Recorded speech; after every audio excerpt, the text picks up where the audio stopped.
And good evening all, and welcome to tonight's webinar, which will cover various topics for the local plan. Can we just bring that presentation, please?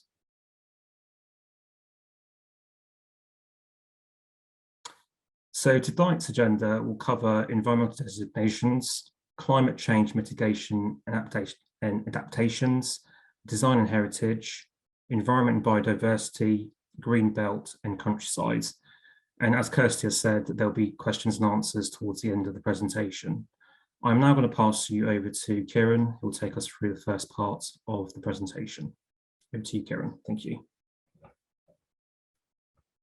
Good evening, everyone. So starting with environmental designations, we thought it'd be helpful to quickly run through a key diagram showing the key environmental constraints and considerations for the borough. The map on screen shows the area of the Thames Basin Heath Special Protection Area in a pink hatching, and the area surrounding it in the yellow hatching represents the 400-metre buffer zone. This map also shows the flood zones associated with the Blackwater and Bourne catchments, as well as conservation areas, historic parks and gardens, and areas of high archaeological potential. Moving on to climate change mitigation and adaptation. Climate change policy SS3 is an overarching policy in the plan that sets out the wider approach to climate change. The local plan has a key role to play in reducing carbon emissions in the borough. As such, this policy supports a pathway to net zero by 2050 and seeks to deliver significant reductions in carbon emissions in Surrey Heath. It aims to build communities that are resilient to climate change and contribute to healthy living, directly relating the policy to planning for health. It's supported by a climate change study, and this sets out the context of climate change in relation to Surrey Heath, both in terms of carbon emissions and the adaptive capacity of the area.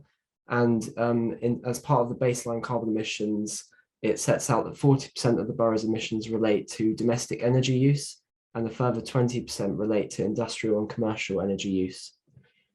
The study also sets out detailed recommendations that have been brought forward into the draft local plan policies. The policy aligns with the Surrey Heath Borough Council Climate Change Action Plan, which is a key part of the response to the climate emergency declared by the council in October 2019. The policy also sets out that a climate change and green infrastructure supplementary planning document will be produced, and this will provide further detailed guidance on specific requirements for development. There are specific requirements set out as part of policy SS3 that I'll now run through the key ones.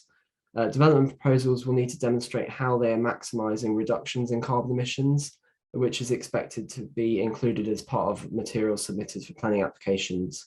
Proposals for 500 or more dwellings will be required to deliver zero carbon development or otherwise as set out in the site allocations policies.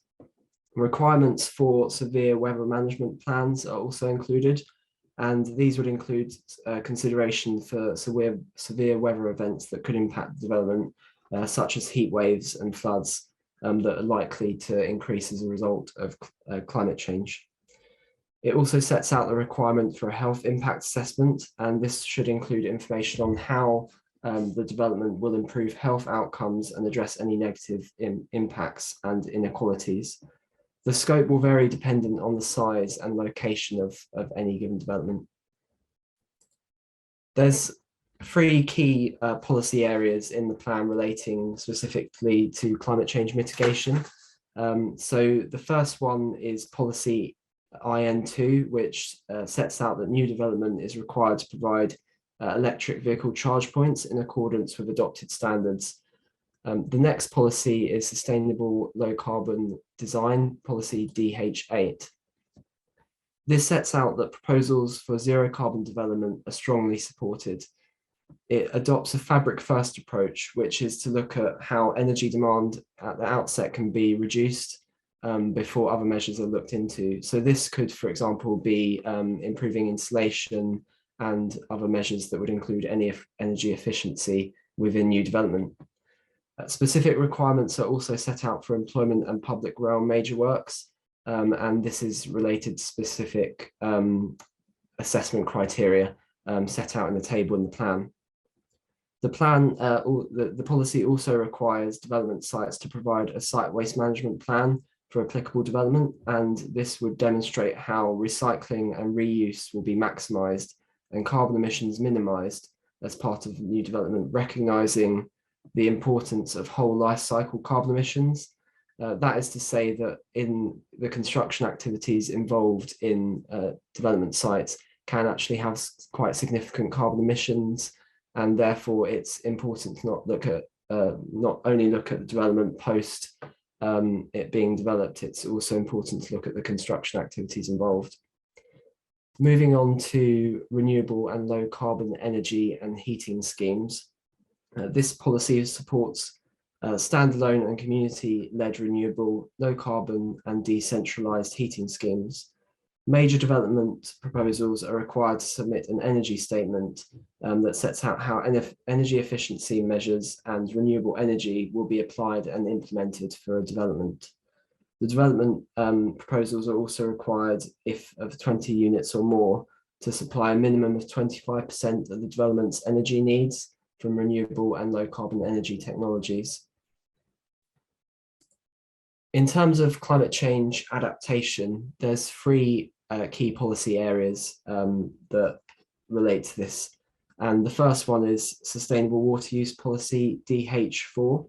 This seeks to manage water demand in new development, recognising that water stress is a key issue in Surrey Heath and that water demand must be managed carefully. The policy sets a requirement for all new homes to meet a water efficiency standard of 110 litres per person per day. In terms of flood risk, this is set out in policy E6, and this is a detailed policy setting out a number of requirements relating to flood risk considerations. Most notably, sites and areas of medium or high flood risk are required to provide site-specific flood risk assessments that demonstrate that the development will be safe for its lifetime. As part of this, climate change is a key consideration, and the Surrey Heath Strategic Flood Risk Assessment that was recently updated includes information on climate change specifically, including the likely areas that will either change in terms of their flood zone designation or the areas where flood zones and the floodplains will be increased.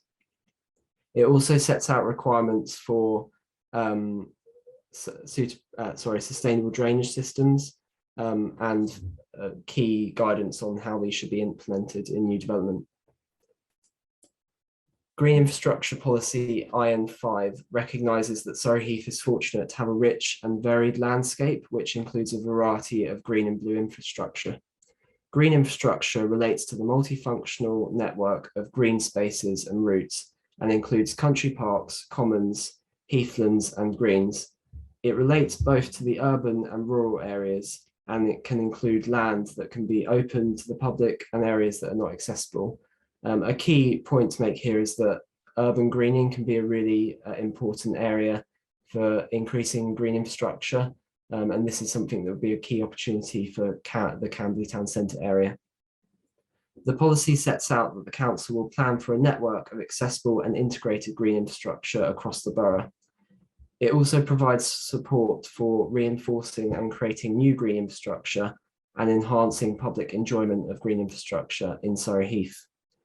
It highlights that applications should not result in the net loss of green infrastructure, which is a key element of the policy. I'm now going to pass on to Olivia, who will talk through design and heritage.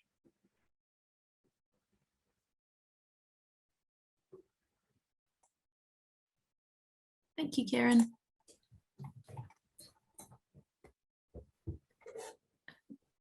The creation of high quality, beautiful and sustainable buildings and places is fundamental to what the planning and development process should achieve.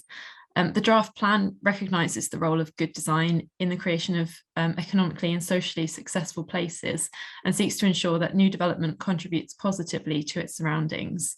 The draft plan includes a new wide-ranging design policy which supports high-quality development and sets out the criteria for new development proposals, with the criteria to be applied proportionately on a case-by-case basis, as not all of the principles set out within the policy will be applicable to all types of development. Policy DH1 sets out that all development must achieve a high standard of design that positively contributes to placemaking, whereby development enhances the public realm to strengthen the connections between people and spaces. Development proposals should be design-led, whereby design principles are utilised to ensure that new development responds effectively to the needs and character of an area. And development must be of a high quality and inclusive design that respects local distinctiveness and utilises opportunities to improve the character and quality of the area.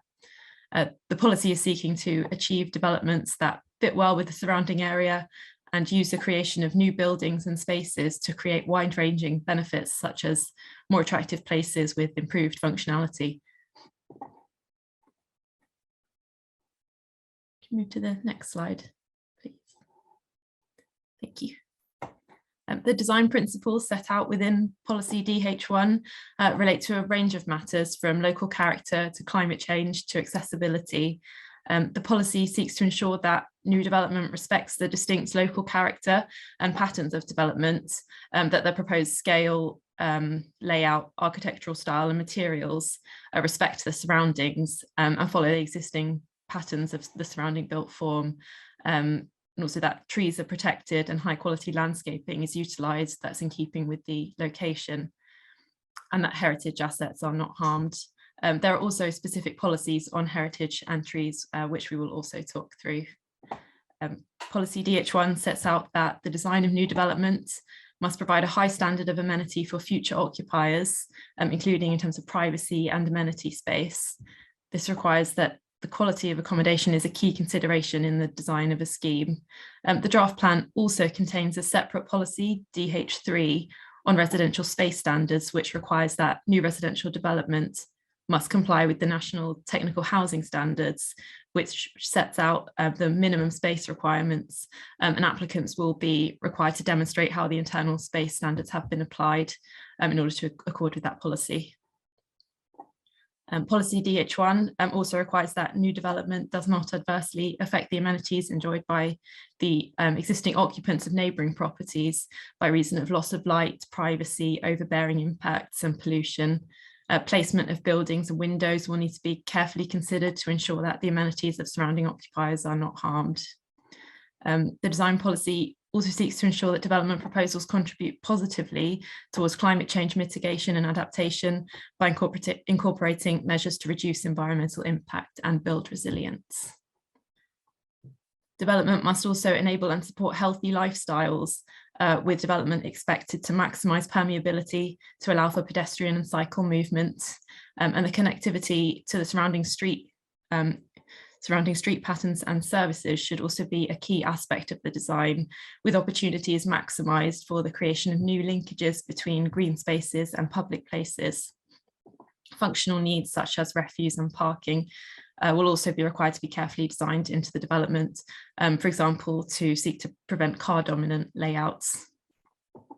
A further principle of good design set out within the policy is crime prevention and security measures, as consideration of layout can reduce opportunities for crime and antisocial behaviour, with layouts and positioning of buildings providing natural security, for example, by ensuring streets and spaces are overlooked. Design must also ensure that the development meets the needs of all users, taking into account the location of the site and the buildings within it, together with the gradient of the plot and surrounding public realm and transport opportunities to enable accessibility for all, regardless of age or disability. Development must also include up-to-date digital communications infrastructure, and policy DH1 also highlights that regard should be had to local design and character guidance within conservation area appraisals, neighbourhood plans and supplementary planning documents.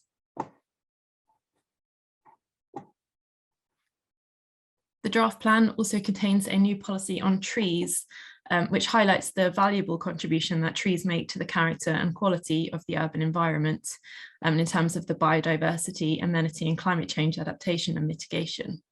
The draft plan highlights that the benefits of trees, hedgerows and woodland must be considered as part of development proposals, with existing trees to be retained and protected and opportunities taken to increase provision of trees and other vegetation.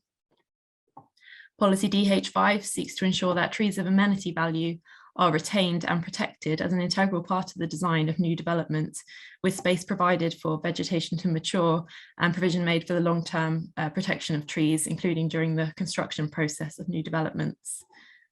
Policy DH5 sets out that development that involves the felling of or damage to trees of amenity value will not be permitted unless their long-term survival would be compromised by their age or physical condition, or if there are exceptional and demonstrable public benefits of the proposal which would clearly outweigh the amenity value of the trees.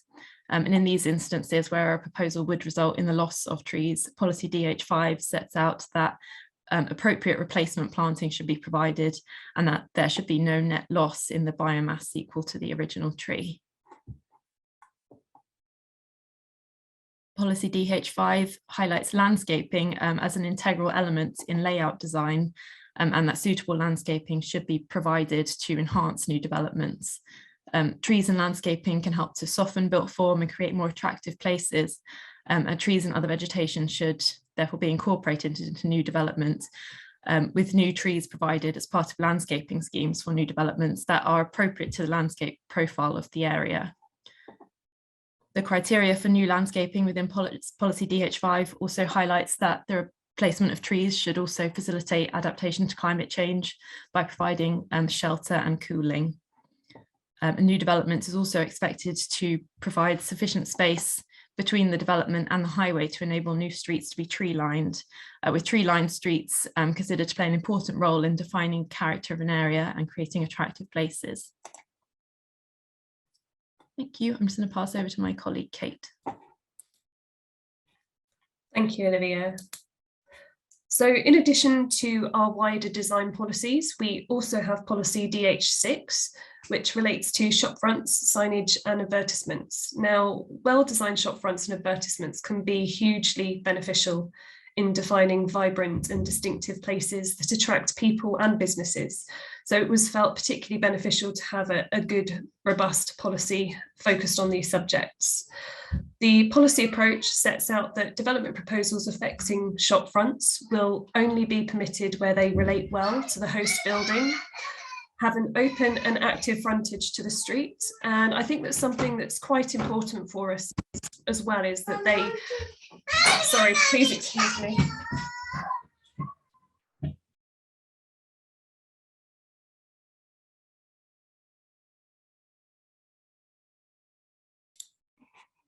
Apologies for that. Yes, I think that's something that's quite important for us as well, is that they retain and restore where possible existing historic shopfronts and features of architectural interest. Proposals are expected to take account of good architectural features on neighbouring shopfronts as well. Obviously, that's particularly important in the historic environment. With respect to advertisements, it's advised that consent will be granted where developments respect the character and appearance of the host building, with adverts kept to a minimum to limit harmful cumulative impact. The policy also seeks to ensure that there is no harmful impact to public safety or residential amenity.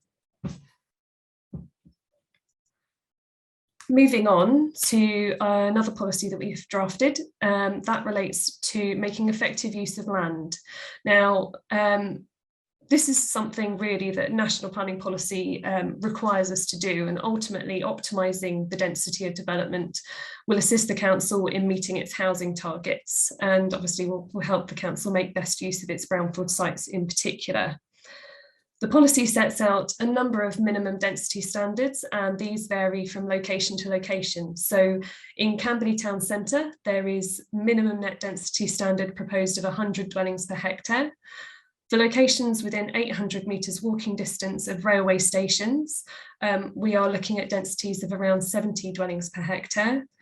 In the wider western urban area, comprising Bagshot, Deepcut, Frimley Green and Mitchett, we're looking at a standard of around 40 dwellings per hectare. And in the remaining rural settlements in the east of the borough, we would really be looking at about 30 dwellings per hectare.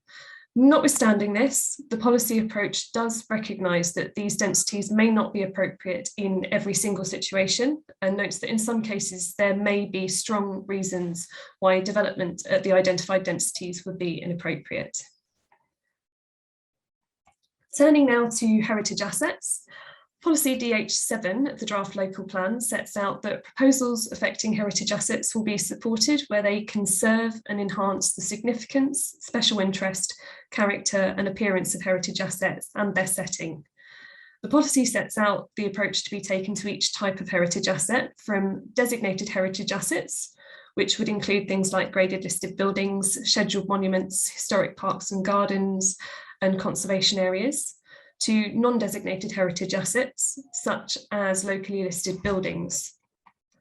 In respect of designated heritage assets, excluding conservation areas, the approach sets out that great weight will be attached to preserving their significance. Proposals resulting in substantial harm to or complete loss of a designated heritage asset will not be approved except where it's demonstrated that the nature of the asset prevents all reasonable use, a viable use of an asset enabling its conservation cannot be identified, grant funding is not possible, and the harm or loss is outweighed by public benefit of bringing the site back into use. As all of those conditions would need to be met simultaneously, it's considered that the loss of a designated asset would need to be really quite exceptional. For proposals affecting conservation areas, which may be within or adjacent to a conservation area, slightly different criteria are set out. Here it's indicated that proposals will be supported where they preserve or enhance existing architectural and historic character areas of townscape quality, ensure reasonable hard and soft landscaping features and the setting of the conservation area. Proposals that would have a detrimental effect on such features, that they won't be permitted, they won't be supported. In respect of archaeological sites, the council will continue to support development proposals which do not adversely affect nationally significant features of archaeological or historical importance or their setting. The policy seeks to indicate that where a development has the potential to affect heritage assets with archaeological interest, applicants will be required to submit an appropriate desk-based assessment and, where necessary, a field evaluation. Finally, policy DH7 sets out the approach taken to non-designated heritage assets. These assets are particularly important to the borough, as much of the borough is characterised by Victorian and Edwardian development, which may not necessarily meet the criteria for listing at a national level, but nonetheless is a key contributor to the borough's character.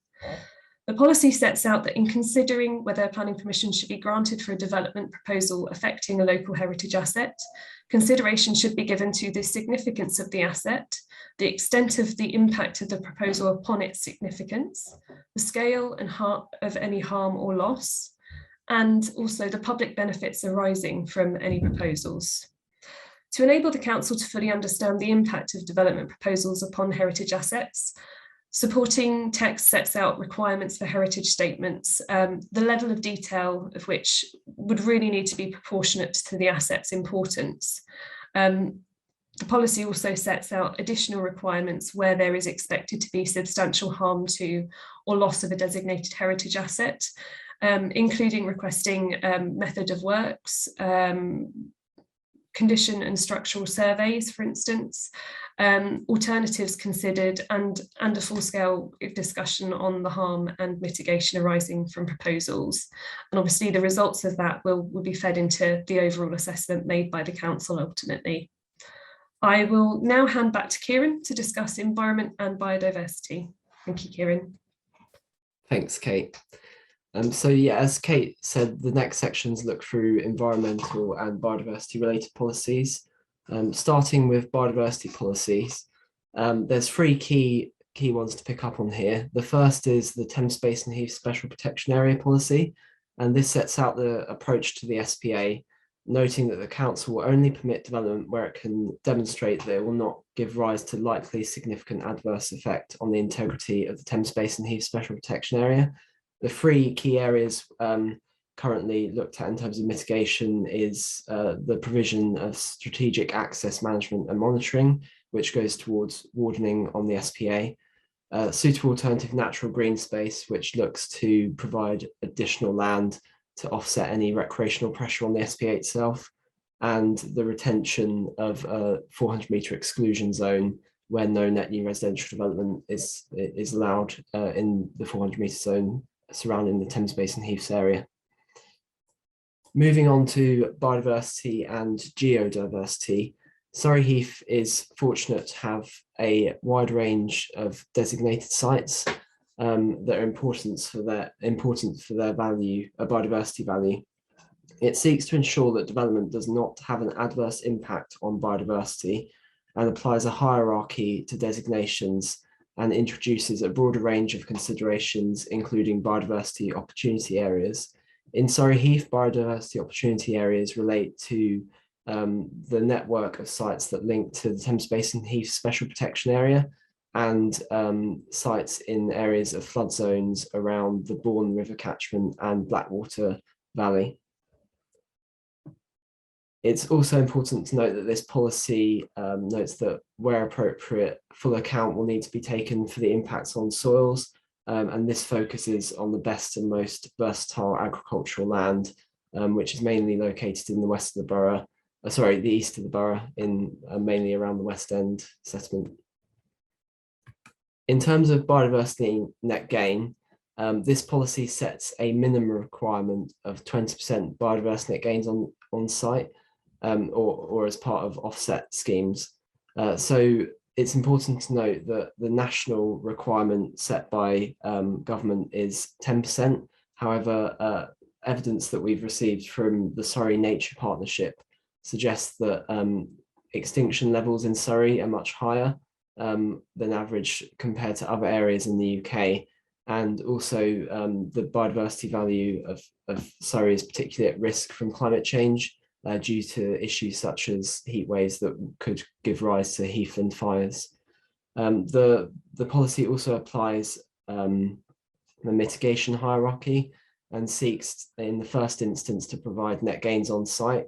For an urban development, that might be through the provision of B bricks and Swift bricks, or provision of wider measures. In more rural areas, it might be more distinctive ecosystems, wildflower meadows, and other measures. The policy also sets out that it should be additional to any habitat creation required to mitigate or compensate the impacts of development. So it should be seen as additional to any requirements set out under the biodiversity protection policies. It also seeks for the provision of environmental net gain, and that relates to the wider ecosystem services related to biodiversity net gain, and is a relatively new concept, which is gaining prominence at a national level.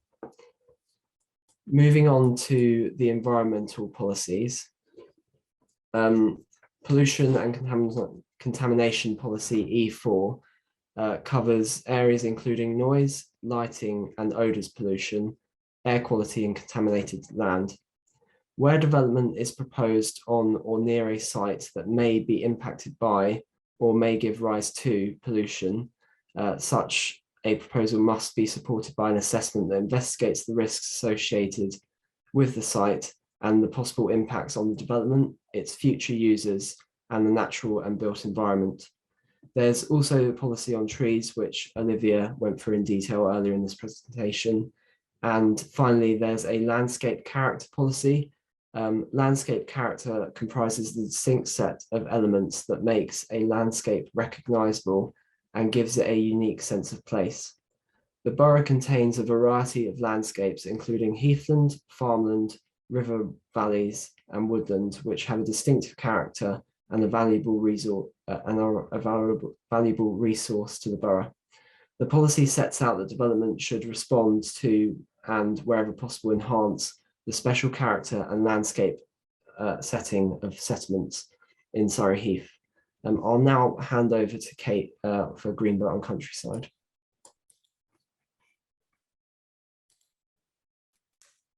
Thanks, Kieran.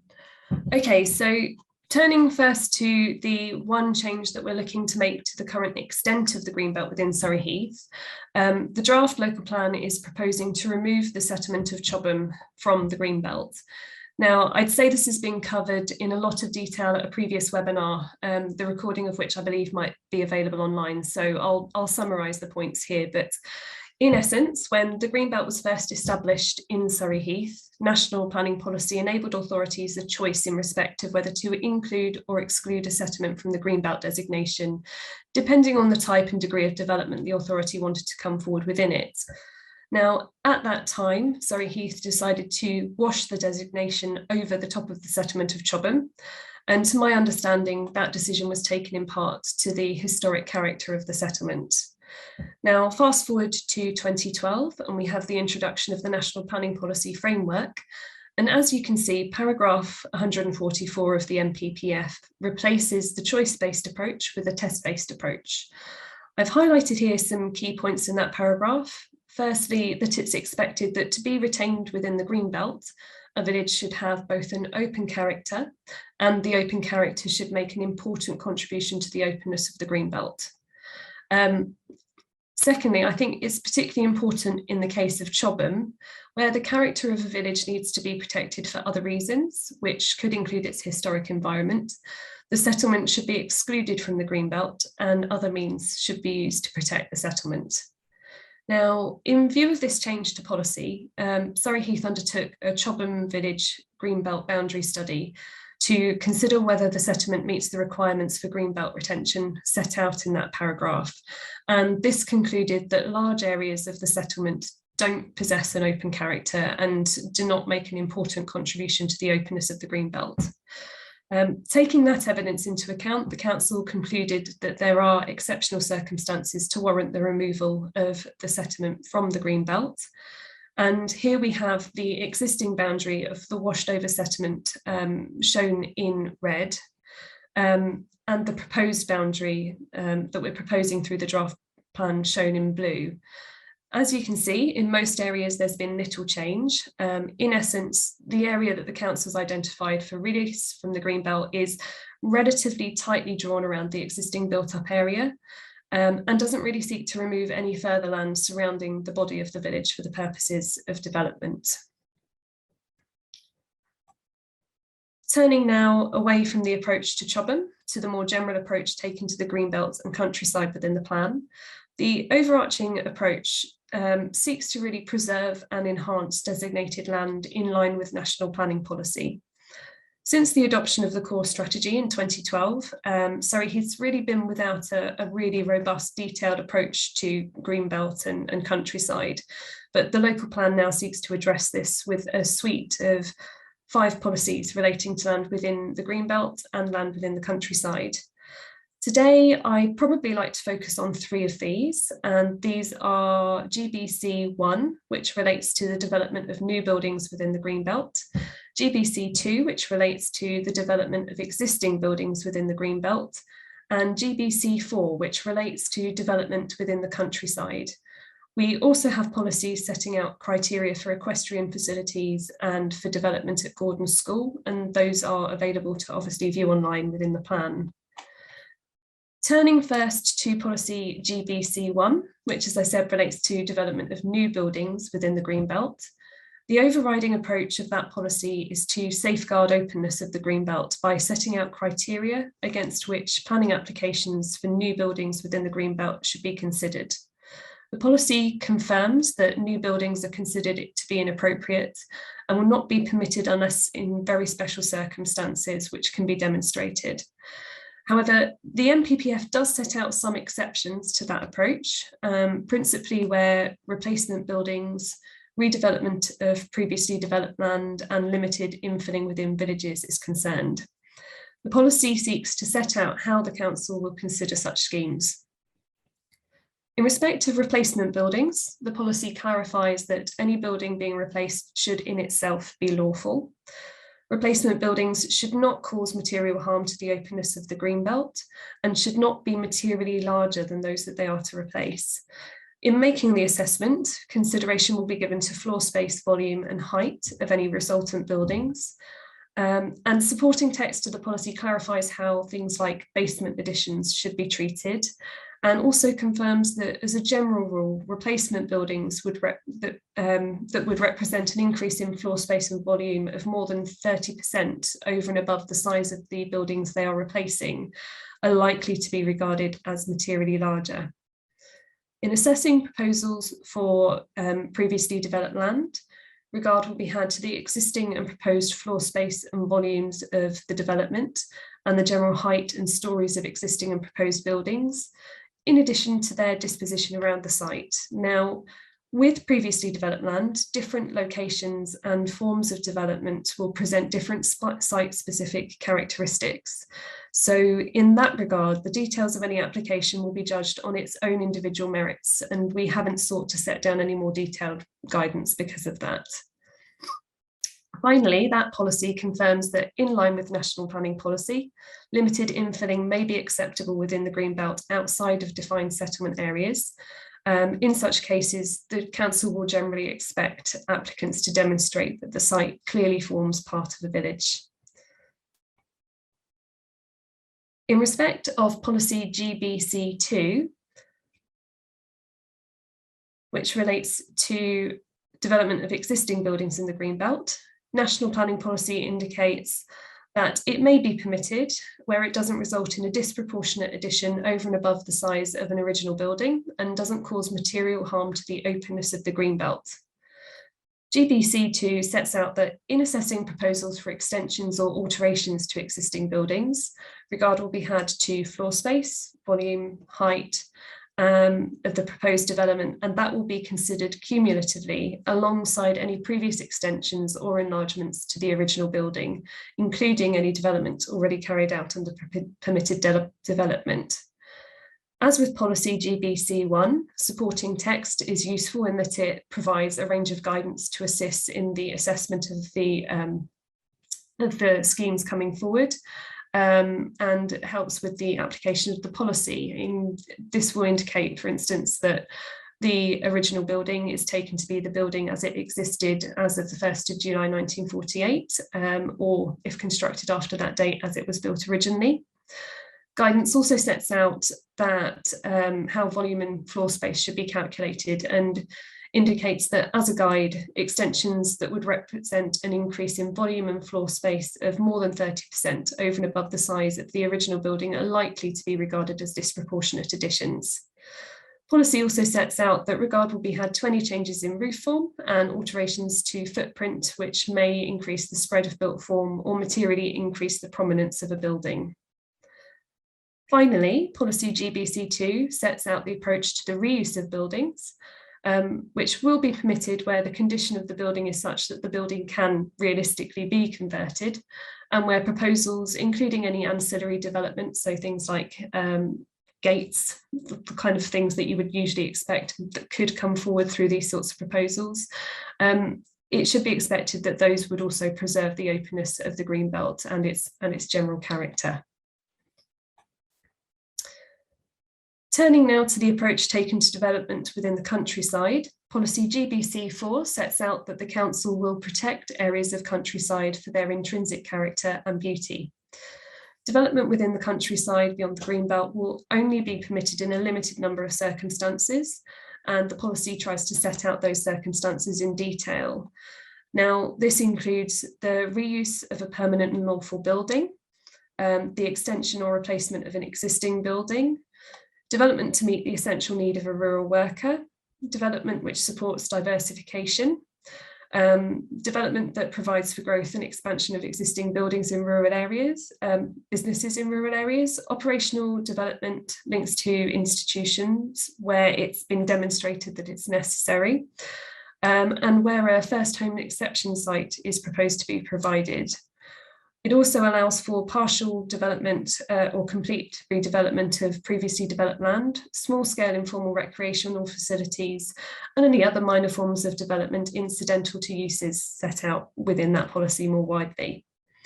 Now, it's quite a wide-ranging list, and one of the reasons why that's the case is because really national policy does take a reasonably flexible approach to the countryside when compared against the Green Belt. This said, policy GBC4 does set quite a high bar for countryside development. It emphasises that development shouldn't lead to harmful physical or visual coalescence between settlements. And it also requires that development should be sustainable and generally of a high quality design. Where possible, it's expected that it should also enhance the character and integrity of the countryside. Thank you. I will now hand back to Gavin. Thank you, Kate, and thank you, Olivia and Karen, for your great presentations tonight. Thank you very much for that. So this is our last webinar in our series of consultation events, which we've held over the last month or so. If you want to gain more information regarding the local plan, or you want to access the recordings, please access the Surrey Heath website.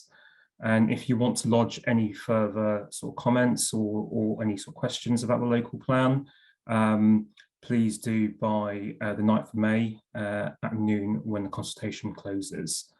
We are now going to move to some of the questions which have been raised in the group chats.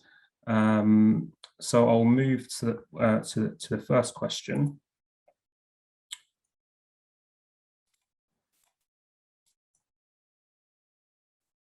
So the first question is IN5 is a very important policy area that will build on Surrey Heath's current leafy atmosphere. Is the draft plan following this policy everywhere? I was wondering if Kieran can answer that question. Yeah, of course. I wonder if that's relating to policy DH5, which is a tree policy. So I think that's the one that we went through in the presentation. It will apply everywhere in Surrey Heath, and in terms of the sort of wider considerations, there are a few more climate change elements that have been added to that sort of policy area in terms of the biomass existing and ensuring there's not a net loss. But I don't know if there's anything that any other officers wanted to add on that particular question. Cool. Thank you, Karen.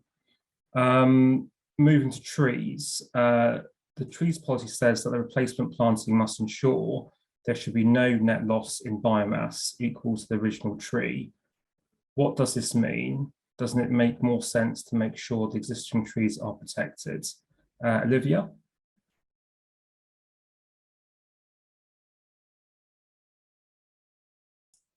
Yeah, thank you, Gavin. Yeah, so requiring no net loss in biomass equal to the original tree means that where any trees are removed, the amount of replacement planting would be required to match that removed from the site. There are tools that the council will be able to use to help the council calculate biomass, but in essence, the overall aim is to avoid someone trying to mitigate the loss of a single mature tree with a single sapling, for instance. In terms of ensuring that existing trees are protected, policy DH5 requires in the first instance that development will be permitted where trees are retained and protected, but the policy then goes on to set out the specific circumstances where development resulting in loss of trees could be permitted. And so while the policy seeks to ensure that existing trees are retained, it also seeks to ensure that in instances where loss of trees could occur, that this is appropriately mitigated. Thank you, Olivia, for that answer. A question on SANGs. Do SANG areas have the same protection for development of new buildings as the Green Belt? Kieran? Yeah, of course, happy to cover that. They're two very different policy areas. I think the key point to note for SANGs is, in general, they're expected to be managed in perpetuity. But the key point really is, would any proposal have an impact on that functionality of that SANG? So will any changes mean that it can still deliver what it's meant to be delivering in terms of recreational offsetting on the SPA?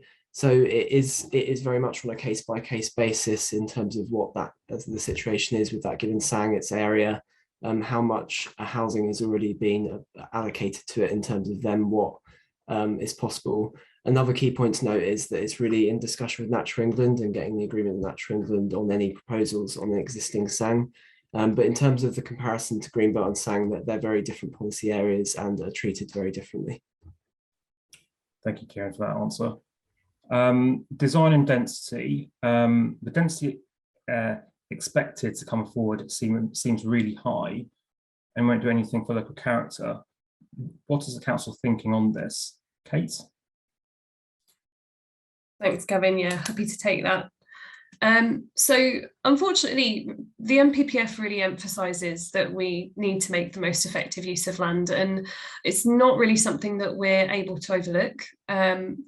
What we have tried to do is take a proportionate approach to densities, ensuring that the highest density of development only comes forward in the most sustainable locations. And in developing the density standards that we've popped in the plan, we've really looked at development in the surrounding areas, and generally speaking, maybe some of the densities are a bit of a push, but they're unlikely to be really problematic or unachievable.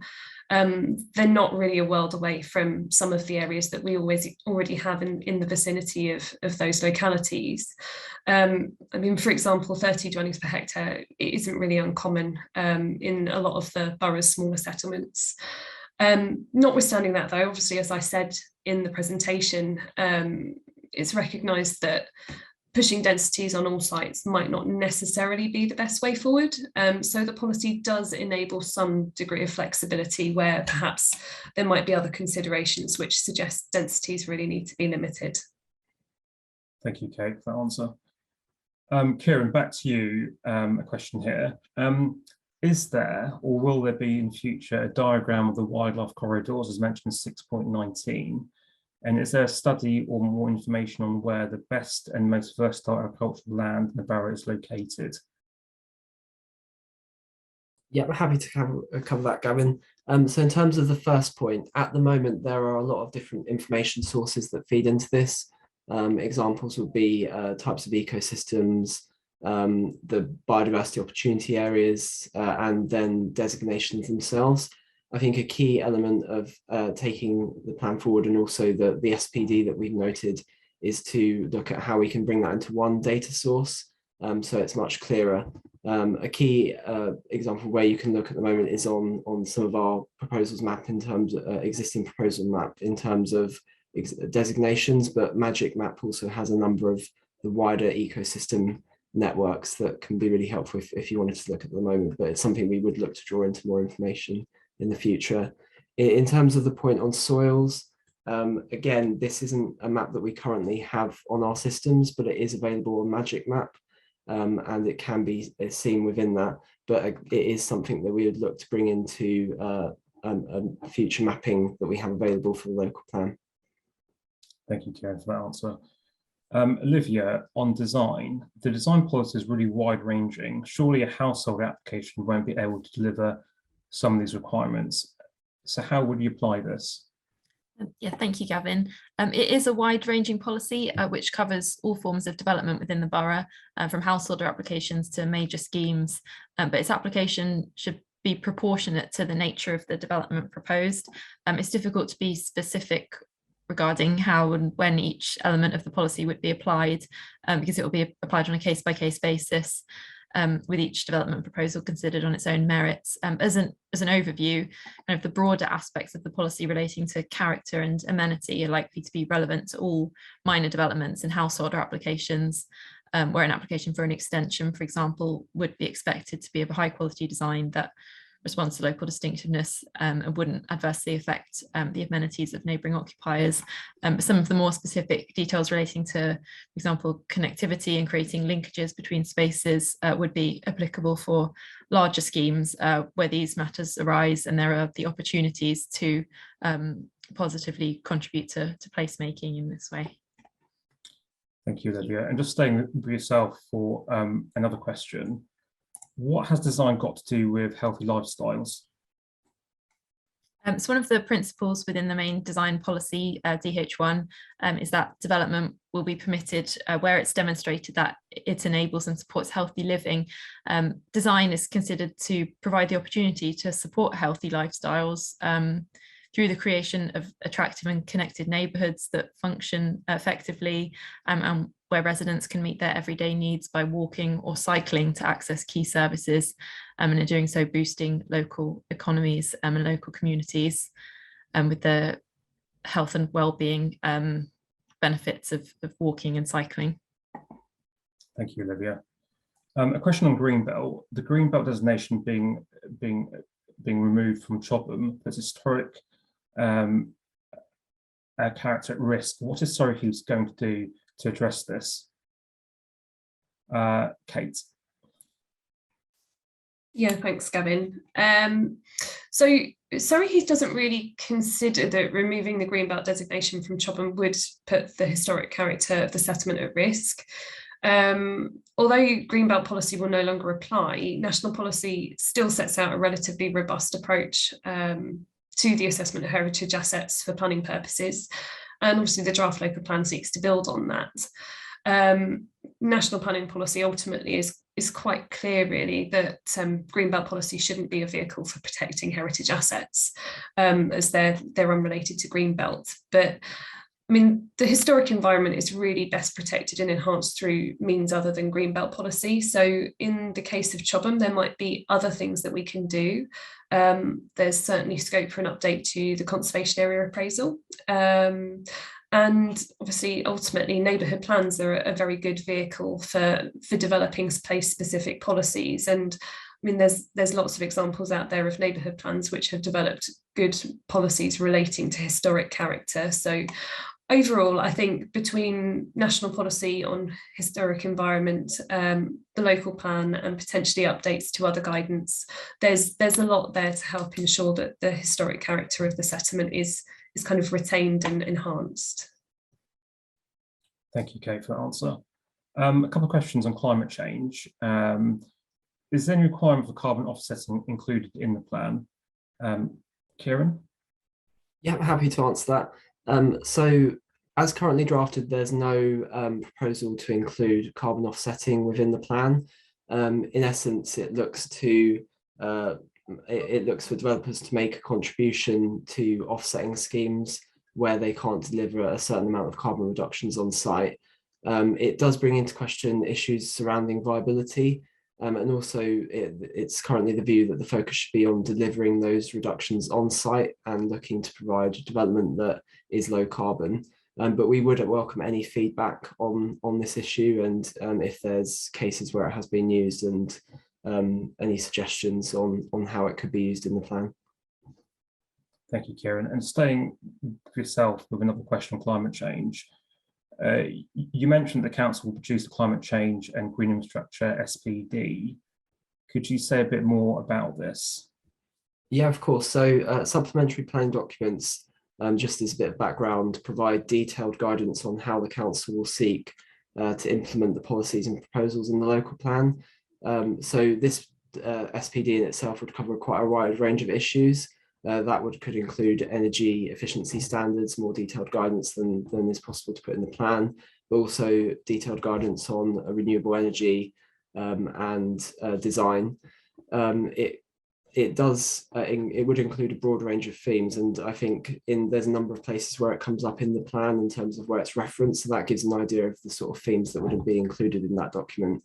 But it's really just a way of providing much more detailed guidance for developers in terms of what is possible in terms of carbon emission reductions, and how that should be delivered, and where the information needs to be provided as part of that. Thank you, Kieran, for those answers. A question on historic environment. I'm worried about the historic environment. We have lots of unlisted buildings. They contribute to the character, but they're easily lost, sorry. Does policy go far enough to protect them? Kate? Yeah, thanks, Gavin. So policy goes about as far as we can, really, to try and preserve and enhance our historic environment. But it's understandable, really, that national planning policy, which really guides our plan making and our policy making, really attaches greatest weight to the graded listed buildings. So those are the ones recognised as being important from a national perspective. Obviously, that's not ideal for us, you're quite right. A lot of our areas are characterised by that more recent development, which is still a massive contributing factor to our character as a borough and as a place. The best way we can really support our newer historic environment is through a number of steps we've identified actually. And one is updating our local list. And I don't know if anyone's seen, but that work is actually ongoing and we hope it will be completed later on this year. And the other thing that we can do and that we're hoping to do is to actually prepare a heritage strategy. There are lots of, I would say, development themes in Surrey Heath, and these tie assets together in groupings. So, for instance, there's different types of heritage asset through the borough that all relate to the borough's history on the A30 coaching route, from perhaps public houses and, well, all sorts of things really. Now, they become more valuable and more recognisable when they're viewed as a group rather than being viewed individually. They tell a wider story. So we hope that at some point in the future, we'll be able to do a heritage strategy, and that will hopefully better reveal some of our local heritage, which may not necessarily be so worthy of protection at a national level, but will enable us to kind of put a little bit more weight behind them when we get those proposals for the local list and the local heritage assets that we have. Thank you, Kate, for that detailed answer. Biodiversity, there's a couple of questions which have come up. Will there be sites in Surrey Heath used to offset net gains where developers say they can't deliver net gains on site? Kieran? Yeah, happy to answer that one. So it's probably worth just giving a bit of background in how offsets will work. So there's three key ways in which offsets could work. The first is through offsets on local sites owned by the local authority. The second is through third-party sites, which would be privately owned and would be a private transaction for biodiversity credits. And the third would be a national scheme. We obviously want to ensure that as much of, and if not all of the offsets go into sites in Surrey Heath. So the council is looking at sites that could be used to deliver net gain offsets. And that's work that's ongoing, and we'll be providing more information as the plan develops. And just staying with yourself, Kieran, again on biodiversity, will potential sites of nature conservation interest be included in the proposals map for the local plan? So the short answer to that, Gavin, is no, they won't be. But just as a bit of background, over the years we have had feedback from residents that they wished for that to be removed from the proposals map of the core strategy. Essentially, it's areas where there were surveys done for sites of nature conservation interests, or SNCIs, but they weren't able to complete the full survey, so they were identified as potential sites. But we see no reason or evidence to include those in any future proposals map, so they won't be included in the next iteration. Thank you, Kieran. And one final question, staying with yourself, Kieran, on Diamond Ridge, Ridgewood, sorry. Have Natural England been consulted on that site? Yeah, so we've had discussions with Natural England on that particular site in relation to the SANG itself. So we've looked at what area contributes most to the functionality, and that's really the core area. It's a very large site, it's about 26 hectares. So we did a site visit with Natural England, and really it's looking at how we can maximise enhancements on that site to improve it as a SANG.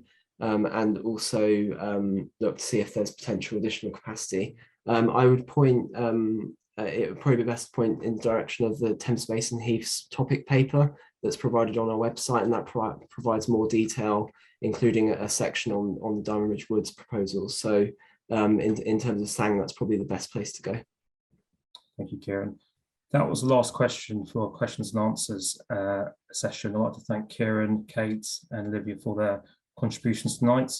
As I said, the consultation closes on 9th of May at noon. If you've got any further questions or any emails you want to send us, please send us any sort of questions to the email address for the local plan. That brings a close to our webinar tonight. I would like to thank the policy team once again, for all the work they've done over the last few weeks.